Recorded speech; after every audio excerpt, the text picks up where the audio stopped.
Disolver temporalmente el Congreso de la República. También las plagio es copia. ¿Copia dice? Es terrible, ¿ah? Qué hombre visionario ese cojudo. Sí, me declaro inocente, totalmente inocente. Hola, soy Pedro Salinas y esto es Rajes del Oficio. Seguimos con una semana privilegiada con invitados de lujo. Hoy nos acompaña Natalia Sobrevilla, una de las mejores historiadoras que tiene este país. Natalia, bienvenida al programa. Muchas gracias, Pedro. Gracias por la invitación. Es un gusto estar acá. Bueno, aprovechando tu paso por Lima, tú eres catedrática en Historia Latinoamericana en la Universidad de Kent en el Reino Unido. Ahora, no sé si alguien ya lo hizo, pero igual lo hago yo. Si un europeo te pregunta, si un británico, un irlandés, un escocés te pregunta, ¿qué michica está pasando en el Perú? ¿Qué cosa le respondes? Y expláyate, porque yo también quiero saber Bueno, qué o cosa sea, está pasando acá. depende de cuánto tiempo tengan, No, pero tienes tiempo. esta pregunta me la hacen todo el tiempo, y además hay que explicar pues desde el comienzo, ¿no? Entonces, Mm, uno puede decir, esta es una crisis puntual que comienza por el fallido golpe de Estado de Pedro Castillo, que fue una farsa, pero duró 2 horas, y un mm, proceso constitucional llevó a una nueva persona al poder, siendo un proceso constitucional, pero no ha perdido toda legitimidad porque me dicen, va a haber golpe de Estado en el Perú, y le digo, van a venir los militares, y le digo, hay que fijarse quién le está apuntando las pistolas a la gente. mm. ¿Qué golpe de Estado van a hacer los militares? Y los militares están apoyando al actual régimen, entonces por ahí Mm, no va. No estamos pensando que estamos regresando a los militares de los años 60, ¿no? Yo claro. doy clases, además, donde trato de explicar permanentemente el Perú en el contexto latinoamericano. Entonces, ese es Que a veces así, esa es tu la respuesta, explicación resumen corta. ejecutivo, para salir un poco Claro, del pero paso. claro, entonces me dicen, pero ¿y entonces por qué? Entonces esa es la cosa más inmediata, ¿no? El Sí. chispazo. Pero por otro lado dicen, bueno, eso es una crisis política que viene de por lo menos, no sé, el año 2016, 17, en que este sistema que tenemos dejó de funcionar, Mm, este sistema híbrido entre un ejecutivo y un legislativo que tienen que coordinar. Al no tener el Ejecutivo ninguna capacidad de coordinación con el legislativo, eso llevó a una crisis. Y es una crisis de representación la que tenemos, es una sí. crisis del sistema político. Ujú. Pero esa crisis tampoco comienza ahí en el fondo. En realidad tenemos un país que uno dice, bueno, pero hubo un gran crecimiento económico en el Perú entre los años, no sé, 2004 hasta el 2000, no sé, 18. Fue un crecimiento sostenido. ¿Qué pasó en el Perú? Se hizo un proceso de regionalización, entonces hay canon minero, hay nuevo. Entonces uno dice, bueno, lo que pasa es que en todo ese periodo hubo un gran sector en el Perú que pidió cambios mucho más profundos. Y eso se pidió por sistemas electorales. La gente fue a las urnas y votó efectivamente pues por Ollanta Humala, votó por Alan García. Había también una gran fuerza del antifujimorismo, por ende salió PPK y no Keiko Fujimori en el año 2016, pero una vez más la gente pide cambios, y Ujú. cambios estructurales. Ver que ese crecimiento económico se vea traducido en su día a día, ¿no? Esa es otra explicación que es de más larga data, pero incluso esa no es suficiente explicación. Así es. Estamos ahora yéndonos más atrás, ¿no? ¿Qué pasa a partir, pues, de la Constitución de 1993, ¿no? Porque así lo quieran o no lo quieran, nosotros ya hemos entrado a un proceso constituyente. Si vamos a tener una asamblea constituyente pronto o no, o si va a funcionar, eso me parece a mí que de momento no se sabe, pero que ya el debate está en la Constitución, o si debemos tener esa Constitución en el sistema representativo, ese debate ya está presente. Es un debate además que va de la mano con el debate que tienen en Chile, que ellos ya van pues en su tercera vuelta del proceso, Pero este proceso, esta coyuntura, digamos, también arrastra todo esto, ¿no? Entonces uno dice, bueno, pero el capítulo económico, la estabilidad económica que nos ha dado la Constitución del 93, sí, por supuesto, pero la estructura del Estado no está funcionando. Mm. Tenemos un problema que no puede ser que tengamos, porque ¿cómo explicamos que tenemos 6 presidentes? Sí, te acabo de escuchar, te estoy escuchando entrecortado, Proceso donde no se ha Natalia. roto ¿Aló? ¿Natalia? continuidad constitucional, porque Sí, no te me fuiste vaya, por un ratito, y ¿ah? a ti también se te acuerda. Ya, entonces, Ya. a ver, sí, volvamos. Entonces, podemos decir que también es un proceso que viene de una disfuncional, una estructura disfuncional en el sistema representativo, en el sistema de la estructura del Estado. Tenemos una cámara tenemos una sola cámara con 130 representantes. ¿Cómo son las representaciones de las regiones? ¿Cómo es la relación entre los representantes y los representados? Todo eso está muy desarticulado.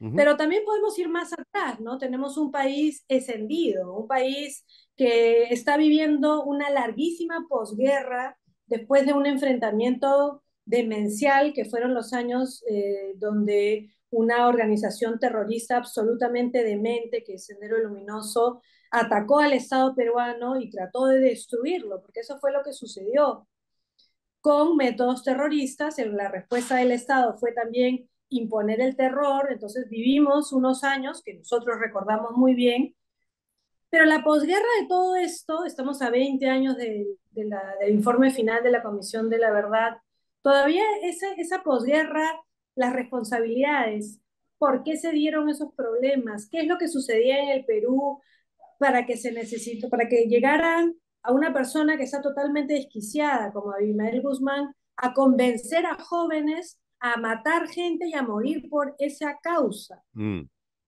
¿Qué está sucediendo en un país que hace posible que Abimael Guzmán pase de tener 30 alumnos a 3.000 personas movilizadas en Ayacucho? ¿Qué hace posible todo esto?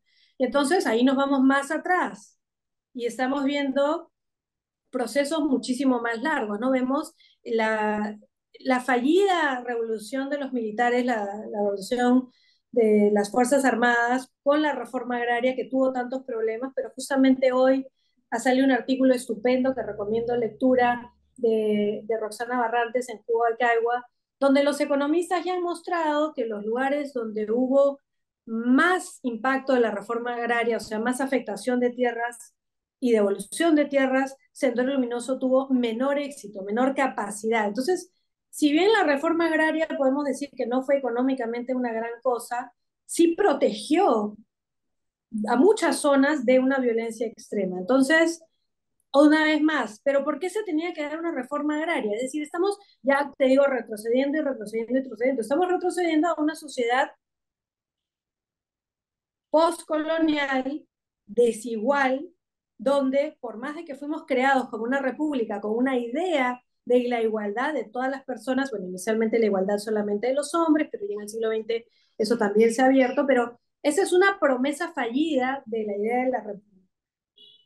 Comenzamos y sigue habiendo esclavitud, sigue habiendo servidumbre de los indígenas, entonces, y eso va a durar hasta hace 50 años. Ujú.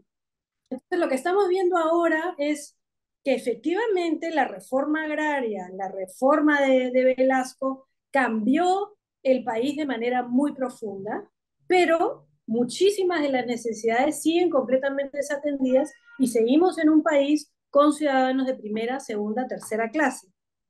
Entonces, si así quieres ir a la explicación más larga de cuál es el problema real del Perú, es ese.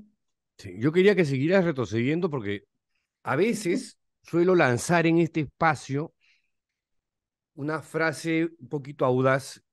Suelo decir que el Perú, los peruanos, tenemos un problema de origen desde el momento de la independencia, porque esta fue pues medio confusa, fue muy limeña, solamente una élite comenzó a dirigir el país desde entonces y, y no sé si lo que digo efectivamente es una frase aventurera que tiene visos de realidad o no, ¿no? En todo caso, quiero saber tu opinión, Bueno, porque hay si tú dos me dices maneras, que está hasta las patas, yo me rectifico porque tú eres una opinión calificadísima para mí.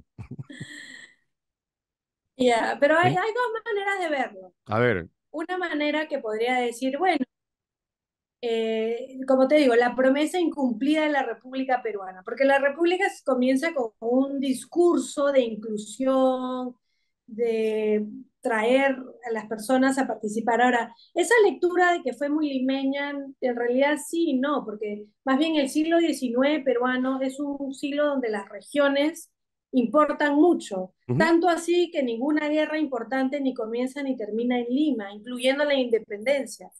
Lo que pasa es que nosotros en Lima tenemos una idea de que todo fue el 28 de julio y todo fue San Martín haciendo su exacto. proclamación de independencia, pero eso en realidad no tiene injerencia, porque ahí no comienza, ahí no termina el proceso se lleva a cabo en los Andes, el proceso Mm, es en Junín, en Ayacucho, claro. el sur del Perú se mantiene leal a la corona, y luego de eso las regiones tienen sus propios centros de poder, y hasta la abolición del tributo indígena en el año 54, van a hacer su propia caja y van a ser las regiones las que le van a pagar a Lima los impuestos, porque tenemos un problema de recaudación de impuestos desde el inicio de la República, si quieres. Pero además, sí es cierto que en la segunda mitad del siglo XIX y en el siglo XX, el centralismo de Lima se va a concentrar primero en la época del guano, porque el Mm, guano se maneja completamente centralmente en Lima, entonces Lima va a decidir, los gobiernos en Lima van a decidir qué se va a hacer con el resto de regiones, y luego, a fines del siglo XIX, se va a quitar el voto a la mayoría de hombres y se le va a limitar solamente a los que saben leer y escribir.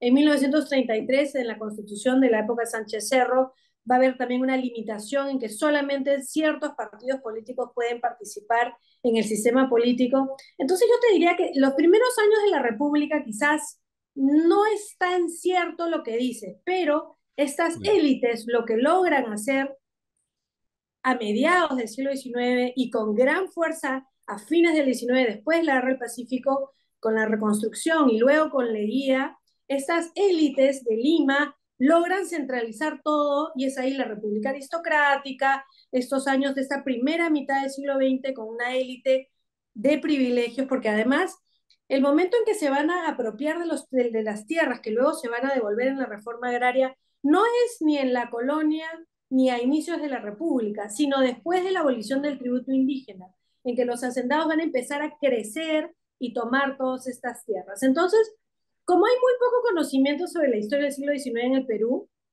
esta afirmación tuya cala, porque sí es real que para fines del siglo XIX esta élite está completamente adueñada de todo. Entonces, cuando José ¿Sabes Carlos María escribe, por qué lo digo yo? Porque cuando yo veo que 1821, ¿no?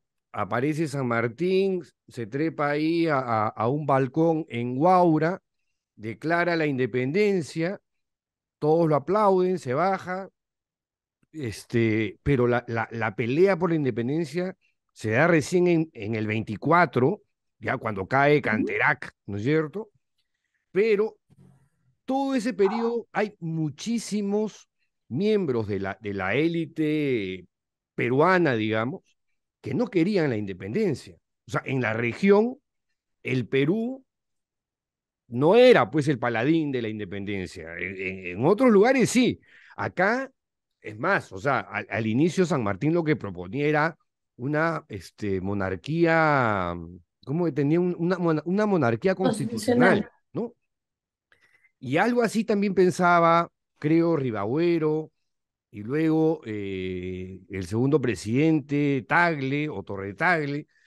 Pero, Entonces, pero esa tampoco, cosa, ¿no, no fue sí, pero así? tampoco era tan raro. O sea, sí, todo eso que No, dices es verdad, todo. ya.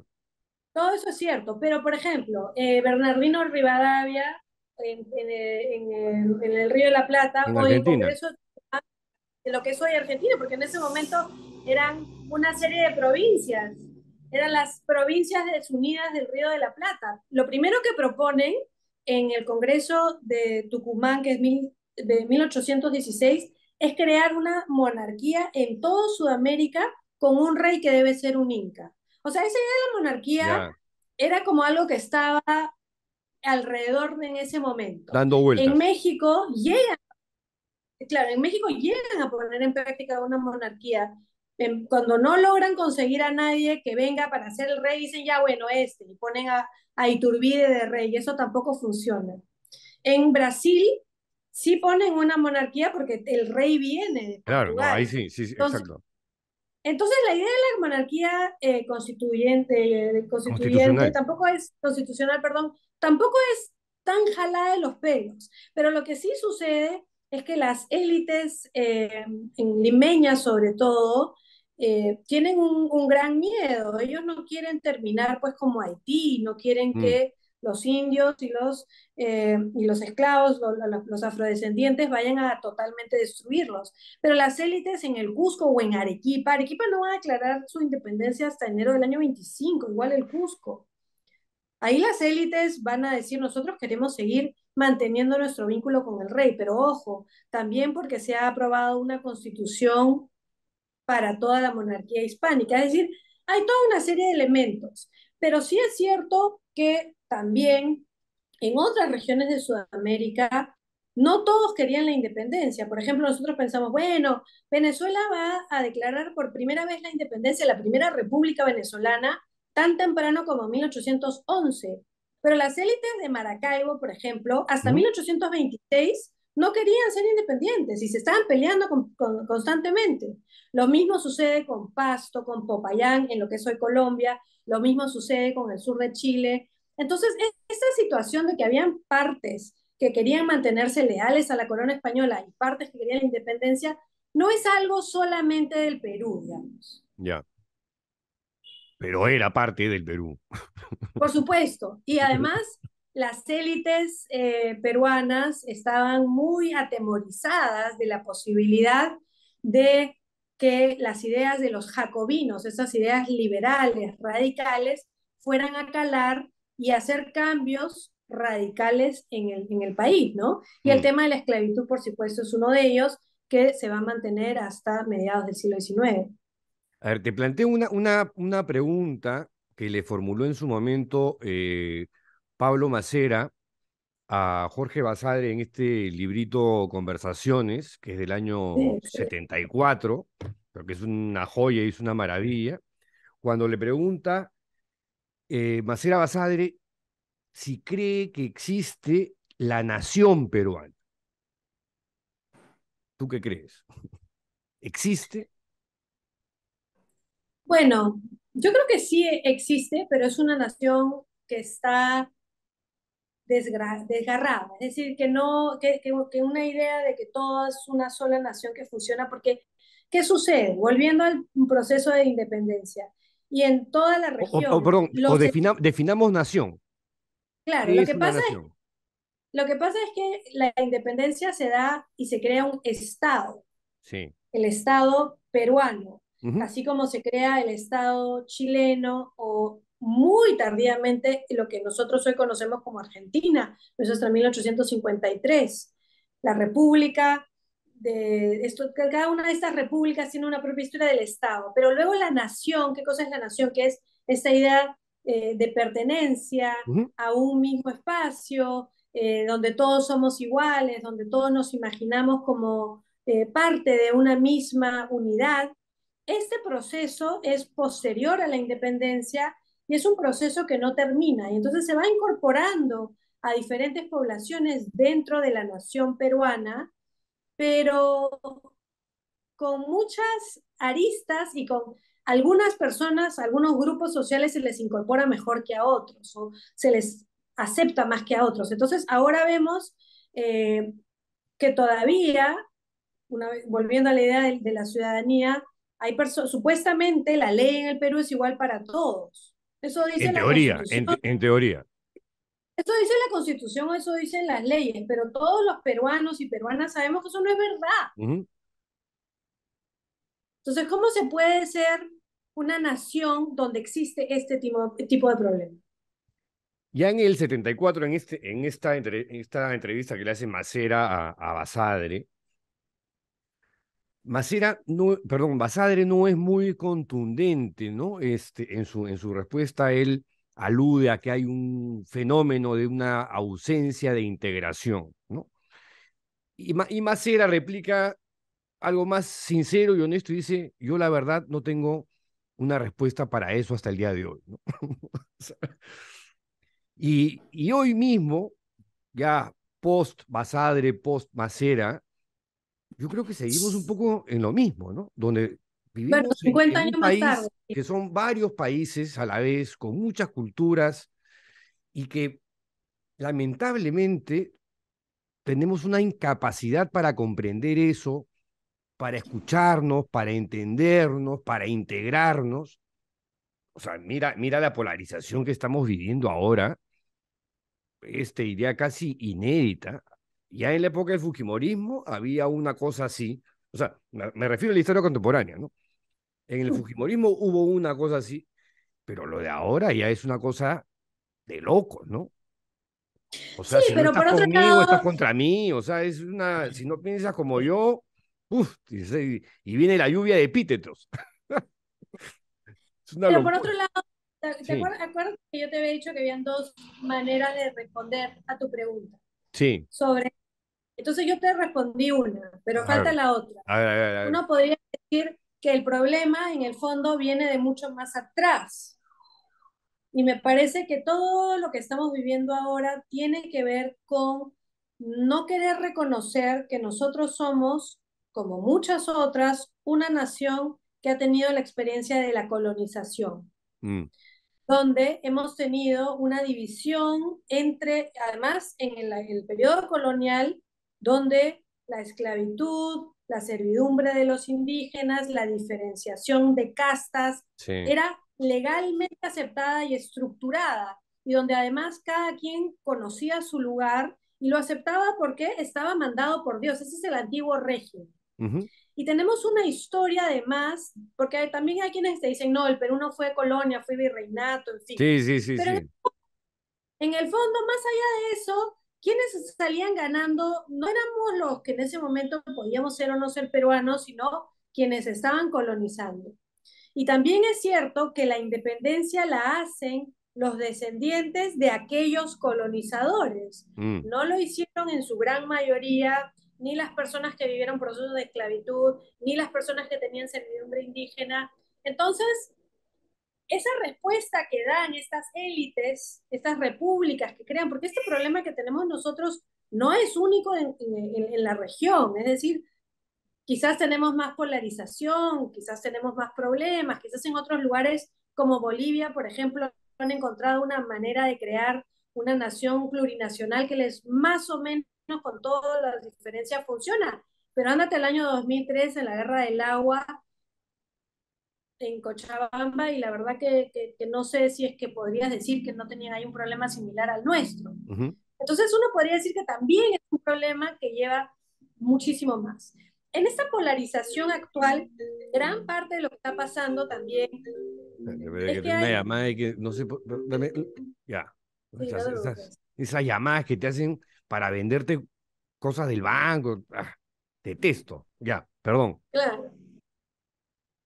No, no te preocupes. Bueno, vamos a empezar con esta idea. Entonces, ¿qué sucede con la polarización actual? ¿No? Entonces, tú estás comparando la polarización actual con, digamos, de situación durante el Fujimorato. Por ejemplo, en la época de Fujimori, uno podía estar o a favor de lo que estaban haciendo durante el Fujimorismo y las privatizaciones, qué sé yo, habían quienes se beneficiaban, pero además había un componente de populismo muy grande, personas en barrios populares que recibían prebendas y que también consideraban que eso era una gran cosa. Entonces Ujú. había, dentro del proyecto fujimorista, había varios grupos sociales que participaban y se beneficiaban.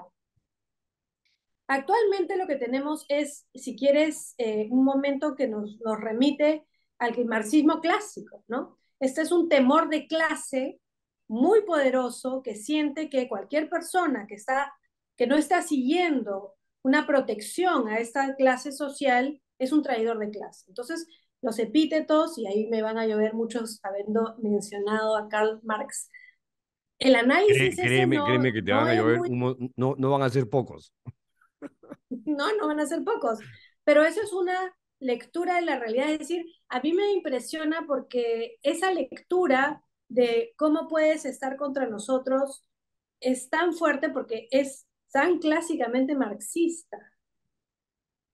Porque en el fondo, una persona como yo lo que piensa es que lo que tenemos que tener es una apertura donde hay más personas que puedan tener derechos y una mejor situación para poder tener una repartición mejor. Es decir, lo mío sería, si quieres, una visión socialista. Es decir, yo no pienso que debemos crear el comunismo. Esas cosas no creo en ellas, nunca creo en ellas, no pienso, pero hay una cuestión de defender privilegios muy poderosa.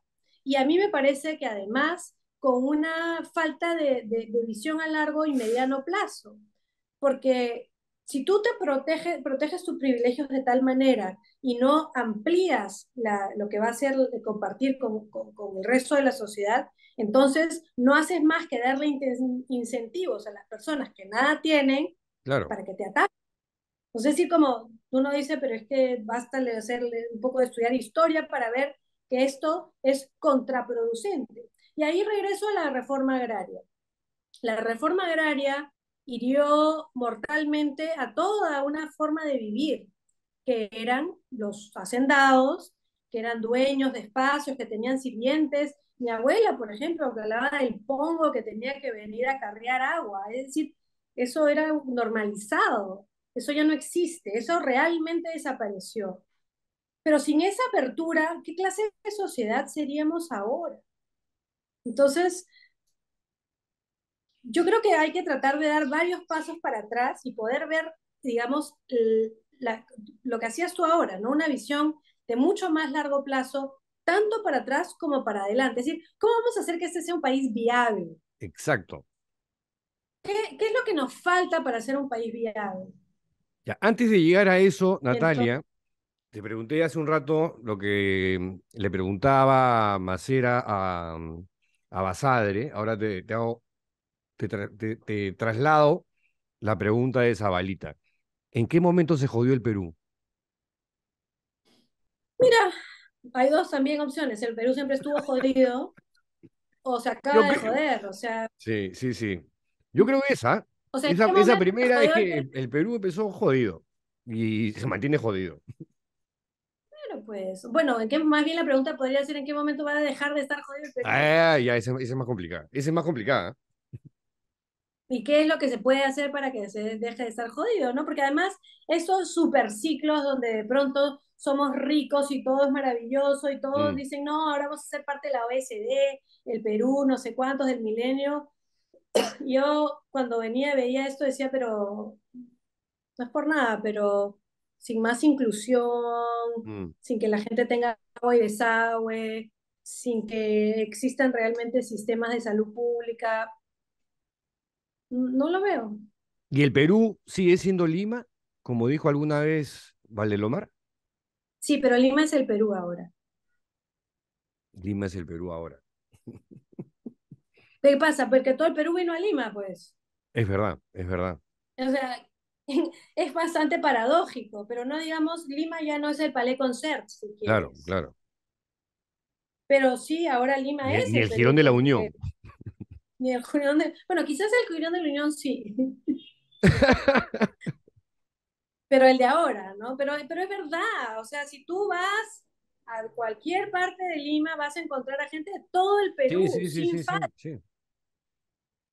Entonces, un poco que, Las bueno, que Lima... migraciones han sido muy, muy fuertes, bueno, además han estado descritas en todos estos ensayos sociológicos de Flores Por Galindo, supuesto. Kotler, o sea, todo está explicado ahí, ¿no?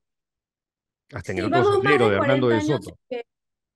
así es, vamos más de 40 años en que uno de cada tres peruanos vive en Lima. Mm. Ahora, Entonces, ¿por qué no hemos podido construir un Estado, porque esa es una de las falencias, ¿no? Más notorias en esta época. En pandemia hemos notado que el Estado peruano es una entelequia. Es una entelequia, es una palabrita hueca que no Bueno, funcionó. porque la Constitución de 1993 dice muy claramente que el Estado peruano tiene solamente que supervisar y ver y asegurarse que las cosas funcionen. Y entonces no hay un mandato de queremos crear un sistema de salud pública Ujú. o un sistema de educación pública o queremos realmente asegurar que más bien ideológicamente desde el Fujimorato la idea fue el Estado no funciona, el Estado es una porquería, todo debe estar todo lo posible debe estar en manos privadas. Entonces, ¿cómo vamos a tener un Estado si esa es la ideología base desde la cual hemos estado construyendo el proyecto del Estado peruano desde el año 93? Ni Mandrake, pues. Mm, Ni Harry Potter, No, ni, pues. O sea, como ni que, ¿qué clase Mandrake, de ni Estado? Harry Potter, ni todos los magos, Por supuesto, si tú ni ves, por Rosita Chu. ejemplo, exacto, ¿cuál es el gran mandato de la posguerra en Europa? El gran mandato de la posguerra en Europa cuando los países están destruidos es Sí. seguridad social. Seguridad social. Entonces, deciden en el Reino Unido, en Francia, en Bélgica, todos esos países, que algunos tenían mejor o peor o más o menos, decir, bueno, ¿qué necesitamos aquí? Y es el nacimiento de la seguridad social y esa es la concepción. Y el Perú también tiene fallidamente, con todos sus problemas, ahora quedan retazos de eso, algunos retazos, porque si tú ves el sistema de salud pública que existe, porque por lo menos tenemos más salud pública que Chile, ojo, tenemos más educación pública que Chile también. Y eso uno podría no creerlo, pero es verdad. Pero son retazos. Entonces, no ha habido Y bien una precarios, ¿ah? Bien hiper precarios. precarios, muy Mm, precarios, y que están colgando de varios, penden Así de es, unos cuantos hilos, y exacto. viene un viento y ya estamos. Pero Ahora, sí, la idea, perdón, solo una vez más para reiterar, tú lo has vivido perfectamente. El mantra de los 90 era, el Estado no funciona, el Estado no sirve, todo debe ser privado. mm. Estas son las consecuencias. ¿Qué rasgos de nuestro pasado explican nuestro presente? Has dado varios brochazos a lo largo de esta conversación, pero si tuviésemos que definirlos o ponerlos sobre la mesa, ¿cuáles dirías tú que son Una estos? palabra, ¿Ah? una sola palabra. ¿Cuál? Es muy sencillo, la desigualdad. La desigualdad. Sí, y además ese es un poco lo que explica todo esto, explica la rabia de la gente, explica la protección, la búsqueda de protección de quienes más tienen y menos quieren compartir, explica por qué no llegan a funcionar los sistemas, porque la educación es desigual, la salud es desigual, entonces no todo el mundo tiene los mismos derechos, entonces ahí tenemos pues la madre del cordero, ¿no? Si justo ahora está, mira, coincidencia, está revisando una de estas investigaciones sobre la felicidad, ¿no? Que ahora se sondea, o se hacen encuestas sobre esta, sobre todo en países europeos, por acá, ¿no? Aunque también la Católica tiene ahí a mi amigo Jorge Yamamoto, y me encontré con esta frase: la desigualdad lleva a la desconfianza y la desconfianza al cabreo, ¿no? O sea, a la ira, que es lo que explica un estallido social, manifestaciones con gente pues, que busca efectivamente cambios radicales, que ya está hasta aquí de su situación actual, diciéndole lo que dices tú, ¿no? Pero los números dicen otra cosa, mira, el canon y no sé cuántos. Anda a reclamarle a tu gobernador regional, oye, porque eso lo he leído en editoriales del comercio, por Dios, o sea, ¿no? Como si estuviesen enajenados totalmente de lo que está pasando.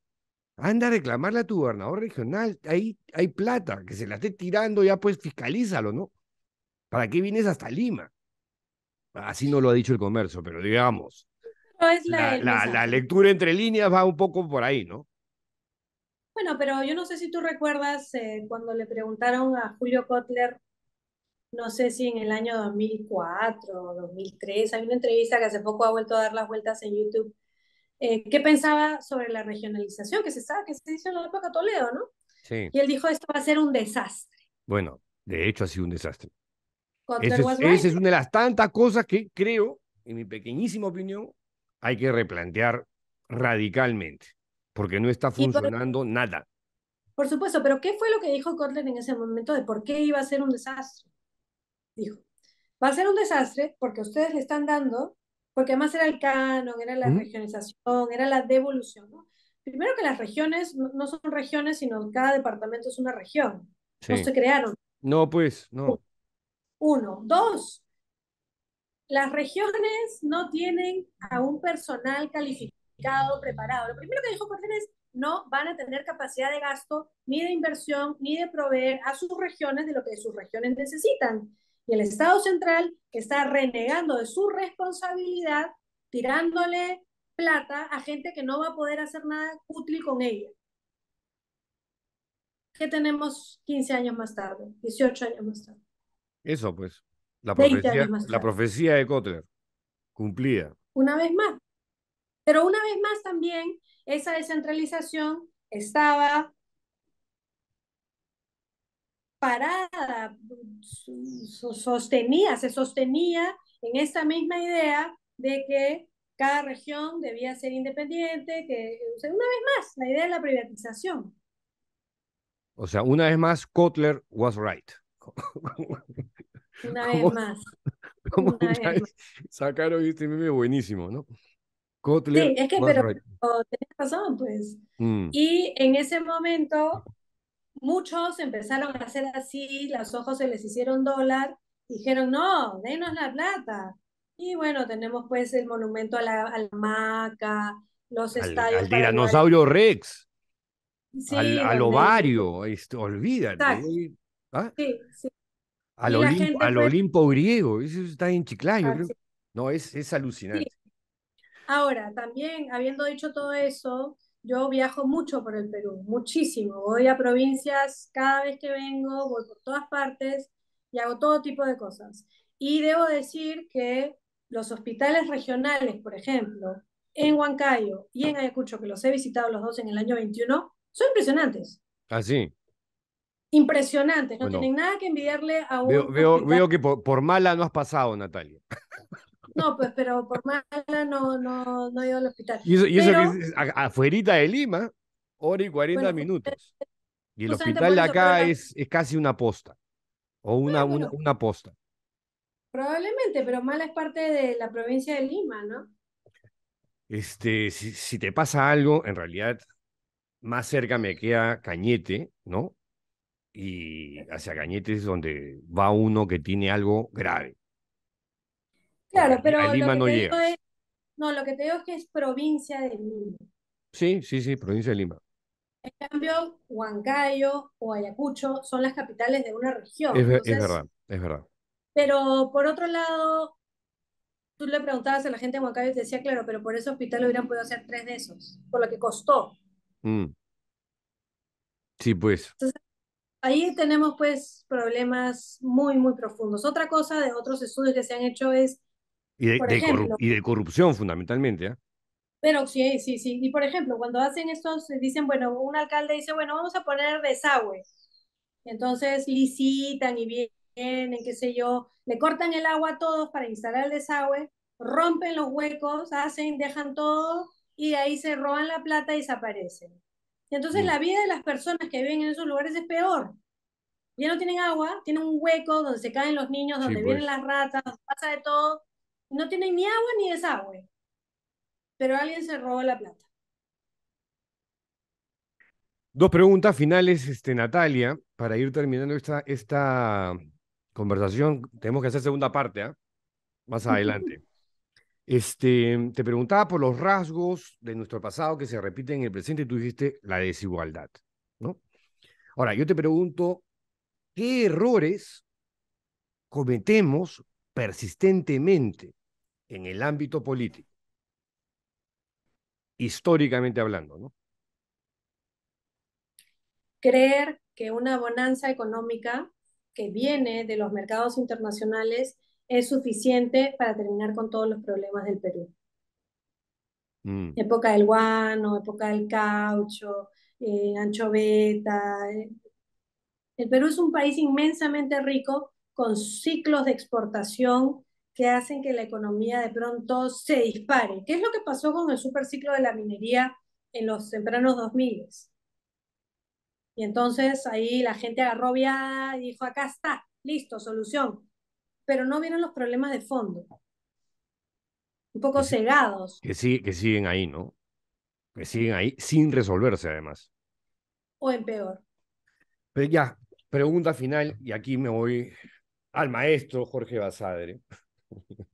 ¿No? Acá es la segunda edición de Perú, Problema y Posibilidad, y me voy al párrafo que es en la segunda edición, donde dice: quienes únicamente se solazan con el pasado ignoran que el Perú, el verdadero Perú, es todavía un problema. Quienes caen en la amargura, en el pesimismo, en el desencanto, ignoran que el Perú es aún una posibilidad. Problema es, en efecto, y por desgracia, el Perú, pero también, felizmente, posibilidad. ¿Esta frase sigue vigente o ya caducó cuando la publicó Basadre en su famoso y célebre libro? No, yo creo, yo soy optimista y soy basadriana, entonces yo creo que el Perú todavía es una posibilidad. Yo creo en la posibilidad de los jóvenes. Pienso que hay nuevas generaciones que creen en el Perú firmemente, que tienen muchas ganas de trabajar y hacer cambios. Y que si nosotros, las personas de nuestra generación, que todavía no somos, digamos, viejos, pero hemos vivido ya muchas crisis, y es un poco ese agotamiento de vivir Sí, constantemente, de crisis, en que uno dice, pero si esto ya lo sí, hemos sí, visto, es sí. peor y otra vez. Que no nos dejemos agotar ni desencantar por eso y negarle la posibilidad a los jóvenes de hacer un cambio real. O sea, no hemos llegado, o sea, para mí, digamos, bueno, como para ti, digamos, el peor momento de Perú, de lo que uno recuerda haber vivido, en mi No, caso, ha sido la época de Alan García I. sí, por supuesto, por ¿No? supuesto. Yo no O pienso sea, que esto sea lo peor, ¿ah? Yo he por vivido eso, pues, peores no, no, cosas. por eso yo tampoco digo, estamos en caída libre, es mi percepción, y todavía no hemos tocado fondo. No. Cuando vivimos, a quienes no han vivido el primer gobierno de Alan García, que fue de una irresponsabilidad económica, de una corrupción galopante, y con dos, no uno, dos movimientos subversivos como Sendero Luminoso y el MRTA, ¿no? Y es, wow, o sea, esto acá, tú dices, sí, efectivamente, todavía podría tener una solución. El tema es que con la clase política que tenemos, tú dices, pucha madre, o sea, no, no hay lugar para la esperanza, pues, Natalia. Bueno, la Estamos otra cosa jodidos que yo ahí. repito, bueno, la cosa que siempre que repito a quien quiera oírme y a quien no quiera oírme también es los movimientos actuales, la gente que está movilizada, ¿qué es lo que pide? Pide elecciones, pide asamblea constituyente, pide nueva constitución, pide mejor representación, pide un sistema democrático. Ujú. Sendero Luminoso y el Movimiento Revolucionario Tupac Amaru no pedían nada de eso. Ellos querían la destrucción del Estado peruano para imponer un sistema demencial. En eso no estamos. Cuando yo veo que los acusan a las personas que se salen a marchar y piden una asamblea constituyente de ser terroristas, digo,